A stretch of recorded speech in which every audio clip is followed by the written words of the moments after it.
Sir ನಿಮ್ಮ ಪ್ರಕಾರ ಯಾರು ಗೆಲ್ಬೋದು ಸರ್ ಬಿಗ್ ಬಾಸ್? ಯಾರು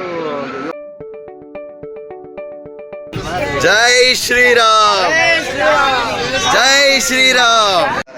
ತುಂಬ ಚೆನ್ನಾಗಿ ಕನ್ನಡ ಮಾತಾಡ್ತಾರೆ. ನಾನು ಇವ್ರನ್ನೆಲ್ಲೋ ನೋಡಿದ್ದೆ ಅನ್ಕೊಂಡ್ಬಿಟ್ಟೆ. ಹೆಂಗೆ ಮಾತಾಡ್ಸೋದು ಗೊತ್ತಾಗಿಲ್ಲ. ಇವರು ಈಗ ರಾಮ ಮಂದಿರದ ಅಯೋಧ್ಯೆಗೆ ಹೋಗ್ತಾ ಇದ್ದೀವಿ. ಇನ್ಕ್ರೆಡಿಬಲ್ ಭಾರತ ಅಂತ ನಾಲ್ಕಂತ ಭಾರತವನ್ನು ಜಗತ್ತಿಗೆ ತೋರಿಸುವಂಥ ಒಂದು ಪ್ರಯತ್ನ ಮಾಡಿದೆ. Thank you sir. ನನಗೆ ಆ್ಯಕ್ಚುಲಿ ಈಗ ರಿಯಲೈಸ್ ಆಯಿತು ನಾನು ಯಾರನ್ನು ಮೀಟ್ ಆಗ್ತಿದ್ದೀನಿ ಅಂತ. ಬಿಗ್ ಬಾಸ್ ಮನೆಯೊಳಗೆ ಹೋಗಿ ಬಂತ ಗುರುಜಿ ಇವರೇನೆ ಆ್ಯಕ್ಚುಲಿ.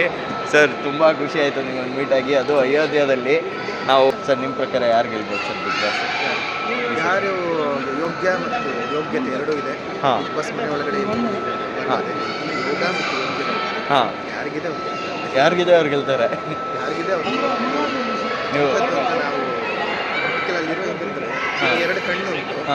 ಯಾವ ಕಣ್ಣು ಕಿತ್ಕೊಡ್ತೀವಿ ನಿಮ್ಮ ಮನಸ್ಸಿಗೆ ಅಲ್ಲಿರೋ ಎರಡು ಕಣ್ಗಳು ಯಾರು ಸರ್? ಅದು ಅಪಾರ್ಟ್ ಫ್ರಮ್ ದಟ್ ನನಗೆ ಇಷ್ಟ ಅನ್ನುವಂಥದ್ದು ಏನು. ಬಟ್ ನಿಮ್ಗೆ ಅಲ್ಲಿ ಹೋದಾಗ who is your true personality ಅಂತ ಡಿಸ್ಕ್ಲೋಸ್ ಆಗುತ್ತೆ. Confidential sir. Very confidential, so I can't disclose. Oh, ಇದು ಪ್ರತಾಪ್ ಸರ್ ರಿಪ್ಲೈ ಆಯಿತು ಸರ್. ರಿಲೇಟ್ ಎನಿಥಿಂಗ್ ನೀವು ಯಾರಿಗೆ ಬೇಕಾದ್ರೂ ರಿಲೇಟ್ ಮಾಡ್ಬೋದು. ಆದರೆ ಅದು ಡ್ರೋನ್ ಪ್ರತಾಪ್ ಗೆಲ್ಬಹುದಾ? ಪ್ರತಾಪ್ ಓಕೆ ಗೊತ್ತಿಲ್ಲ. ನಾನು ಹೇಳ್ತಿಲ್ಲ, ಯೋಗ ಯೋಗ್ಯತೆ ಅಷ್ಟೇ. Oh super, thank you sir.